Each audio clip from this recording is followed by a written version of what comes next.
Hello friends, welcome to our channel bright future study.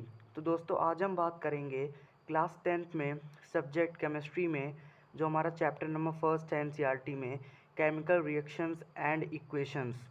तो उसमें आज हम टाइप्स ऑफ केमिकल रिएक्शन पढ़ने वाले हैं, जो कि हमारे बोर्ड के जो पेपर्स हैं उनके लिए बहुत ही इम्पोर्टेंट है और हर साल इसमें से जो रिएक्शंस हैं आती ही आती हैं। मैं आपको अनसॉल्ड में भी दिखाऊंगा, बहुत सारे क्वेश्चंस इससे आए हैं। तो जो हमारा टॉपिक है बहुत ही इम्पोर्टेंट है क्लास 10 जो 2024 में आने वाला है। तो चलिए पढ़ते हैं, स्टार्ट करते हैं। तो हमारी इसमें पहली रिएक्शन है एक्सोथर्मिक रिएक्शन। तो एक्सोथर्मिक रिएक्शन क्या होती है? ये एक ऐसी रिएक्शन होती है जिसमें से हीट रिलीज होती है। ठीक है, ये देखिए मैंने लिखा है the reaction in which the heat is released. ऐसी रिएक्शन जिनको रिएक्शन करने पर जो हीट रिलीज होती है, जो ऊर्जा रिलीज होती है। ठीक है, जैसे कि ये हमारा होता है रिएक्टेंट्स। ये क्या होते हैं? ये हमारे हैं रिएक्टेंट्स। ठीक है, ये रिएक्टेंट्स होते हैं। ठीक है, ये दोनों मिलके क्या बन रहे हैं? प्रोडक्ट बना रहे हैं। तो ये ऐसी रिएक्शन होती है इसमें हीट निकलती है। कहाँ निकलती है? Along the formation of products. ये देखिए प्रोडक्ट्स है और इनके साथ ये हीट निकली।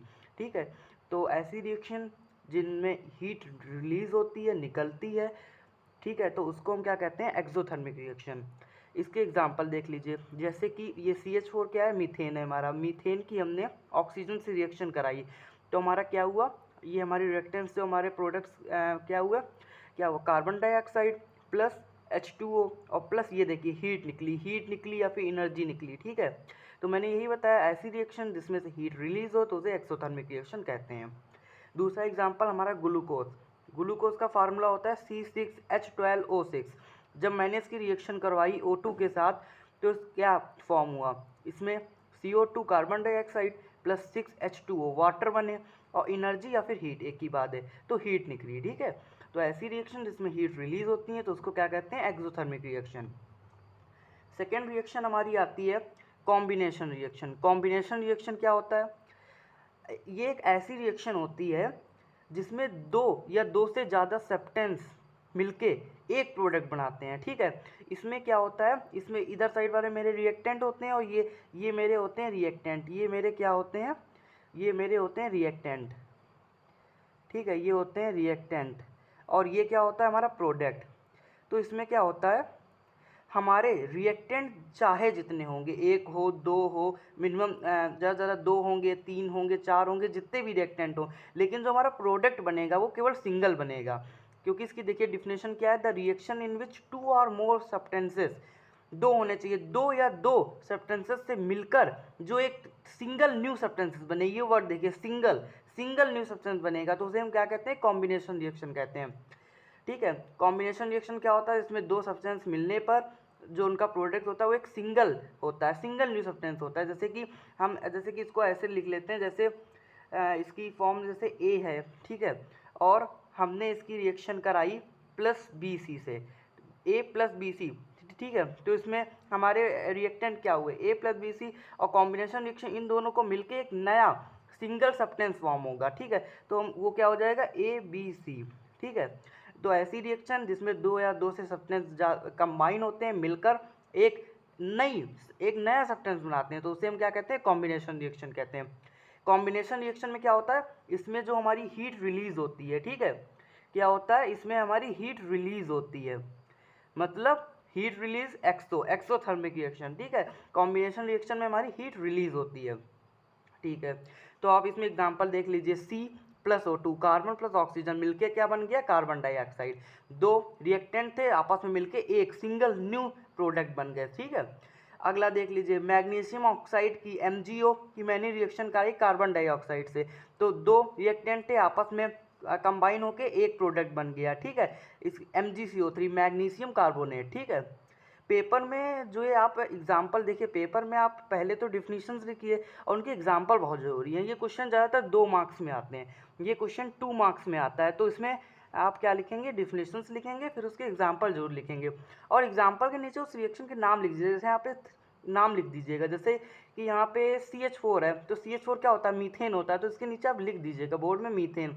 उससे आपका क्या होता है? इंप्रेशन पड़ता है, जो कॉपी चेक करता है। ठीक है, उसके बाद अगली रिएक्शन की हम लोग बात करेंगे। अगली रिएक्शन हमारी क्या है, एंडोथर्मिक रिएक्शन। ये भी बहुत बार पूछी जाती है। एंडोथर्मिक रिएक्शन जो होती है वो जस्ट एक्सोथर्मिक का अपोजिट होता है। एक्सोथर्मिक में क्या था, ये एक ऐसी रिएक्शन थी इसमें हीट रिलीज हो रही थी। एंडोथर्मिक क्या होता है, इसमें हीट देनी पड़ती है। ठीक है, इसमें क्या होता है, हीट देनी पड़ती है। क्या होता है, a chemical reaction on in which heat is accompanied, मतलब हीट देनी पड़ती है, ठीक, by the absorption of the heat energy. तो ये एक्सोथर्मिक का जस्ट अपोजिट है। एक्सोथर्मिक में हीट रिलीज होती थी और एंडोथर्मिक में क्या होता है, हीट देनी पड़ती है। जैसे कि एग्जांपल देख लीजिए आप, N2 नाइट्रोजन प्लस ऑक्सीजन, तो इसमें हीट देनी पड़ी, हीट माइनस ऑफ G, तो क्या बना 2NO। ठीक है, अगला एग्जांपल देख लीजिए, ये नेक्स्ट एग्जांपल देख लीजिए, इसमें क्या है 2HGO, Hg मरकरी ऑक्साइड की, मरकरी ऑक्साइड में एनर्जी मैंने G और क्या निकला 2Hg प्लस O2। ठीक है, तो एंडोथर्मिक समझ गए, एक्सो में हीट रिलीज होती थी और एंडोथर्मिक में क्या होता है, एंडोथर्मिक में हीट देनी पड़ती है। ठीक है, ठीक है। उसके बाद हम नेक्स्ट रिएक्शन की बात करते हैं। अगला हमारा है, अगली मेरी रिएक्शन है डिकम्पोजिशन रिएक्शन। डिकम्पोजिशन रिएक्शन ये क्या होता है, डिकम्पोजिशन रिएक्शन होती है वो क्या होता है, उसमें जो एक रिएक्टेंट्स होता है, जैसे कि रिएक्टेंट्स मैंने आपको बताया ये इधर साइड वाला प्रोडक्ट इधर होता है, तो जो रिएक्टेंट्स होता है वो, जो एक सिंगल रिएक्टेंस होता है वो दो या दो से ज़्यादा प्रोडक्ट्स में टूट जाता है, तो उसे हम क्या कहते हैं, डिकम्पोजिशन रिएक्शन। ठीक है, अब देखो कॉम्बिनेशन भी इसका उल्टा है। कॉम्बिनेशन में क्या था, दो सब्सटेंस, जो छोटे छोटे सब्सटेंस आपस में मिलकर एक बड़ा सब्सटेंस बना लेते हैं, सिंगल न्यू सब्सटेंस। डिकम्पोजिशन में क्या होता है, एक बड़ा जो होता है रिएक्टेंट वो दो छोटे छोटे प्रोडक्ट्स में टूट जाता है, तो उसे हम क्या कहते हैं, डिकम्पोजिशन रिएक्शन।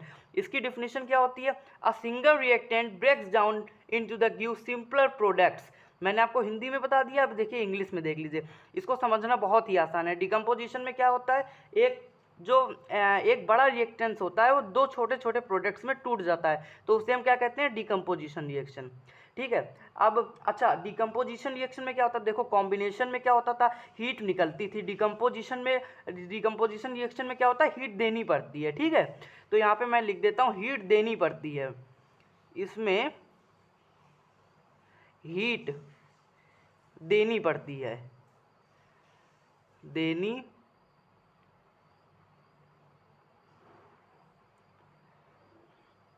पड़ती है। ठीक है, समझ गए। अब देखो डिकम्पोजिशन रिएक्शन कई प्रकार से हो सकता है, जैसे कि कोई अगर सब्सटेंस है उसको हम तोड़ दे हीट से, हीट देके अगर कोई भी हम सब्सटेंस को तोड़ दे तो क्या कराता है, वो हमारा कराता है थर्मल डिकम्पोजिशन। जब भी हम किसी सब्सटेंस को हीट देके तोड़ रहे हैं तो क्या होता है, थर्मल डिकम्पोजिशन। ठीक है, और अगर हम कोई सब्सटेंस को इलेक्ट्रिक करंट देके तोड़ रहे हैं तो क्या हो जाता है, हमारा इलेक्ट्रोलिक डिकम्पोजिशन हो जाता है। जैसे हम कोई सब्सटेंस को हीट देके तोड़ रहे हैं तो क्या हो जाता है, थर्मल डिकम्पोजिशन। अगर हम कोई सब्सटेंस को इलेक्ट्रिक करंट देके तोड़ रहे हैं तो क्या हो जाता है, इलेक्ट्रोलिक डिकम्पोजिशन। अब देखो इसके एग्जांपल देख लो। पहला देखो बाई थर्मल डिकम्पोजिशन, मतलब देखो ये क्या था, मेरा फेरस सल्फेट है, इसको मैंने हीट दी, यहाँ पे ये पॉइंट्स लिखा है, when a substance decompose due to heat, मैंने जब इसको हीट दी तो ये टूट गया, किसमें टूटा, फेरस सल्फेट था, इसको हीट दी तो किसमें टूट गया, Fe2O3 मतलब ferric oxide plus SO2 sulphur dioxide, sorry यहाँ पे सल्फर डाइऑक्साइड होगा, यहाँ पे sulphur dioxide, SO2 sulphur dioxide, SO3 sulphur trioxide. ठीक है, तो मैंने इसको हीट दी तो ये जब मैंने इसको सब्सटेंस को हीट दी तो इसमें टूट गया, तो इसको कहते हैं थर्मल डिकम्पोजिशन। अब जो ये नीचे पॉइंट लिखा था, व्हेन अ सब्सटेंस, जब हम कोई भी सब्सटेंस को इलेक्ट्रिसिटी दे के तोड़ेंगे तो क्या रखा है, इलेक्ट्रोलिक डिकम्पोजिशन। अब देखो यहाँ पे वाटर था, मैंने इसको इलेक्ट्रिक करंट दी, किसमें टूट गया, हाइड्रोजन प्लस ऑक्सीजन, तो ये होता है हमारा इलेक्ट्रोलिक डिकम्पोजिशन। ठीक है, ये समझ गए। अगली रिएक्शन हमारी क्या आती है, अगली हमारी है डिस्प्लेसमेंट रिएक्शन। डिस्प्लेसमेंट रिएक्शन क्या होती है, एक ऐसी रिएक्शन जिसमें मोर रिएक्टिव एलिमेंट कोई भी लेस रिएक्टिव एलिमेंट को डिस्प्लेस कर दे, जिसमें एक मोर रिएक्टिव एलिमेंट एक कोई भी लेस रिएक्टिव एलिमेंट को डिस्प्लेस कर दे रिएक्शन से, तो उसे क्या कहते हैं, डिस्प्लेसमेंट रिएक्शन। ठीक है, ये देखिए लिखा है, the reaction in which more reactive element displace the less reactive element, ठीक है, from the reaction is called the displacement reaction. अच्छा, अब आपको ये कैसे पता चलेगा कौन ज़्यादा रिएक्टिव है कौन कम रिएक्टिव है? तो देखिए, मैंने एक टेबल भी इसमें लिखी है, रिएक्टिविटी सीरीज की टेबल है, ठीक है। इसमें सबसे ज़्यादा रिएक्टिव कौन होगा? जो सबसे ऊपर होगा, मतलब पोटेशियम सबसे ज़्यादा होता है, जो सबसे नीचे होगा वो सबसे कम होगा, ठीक है।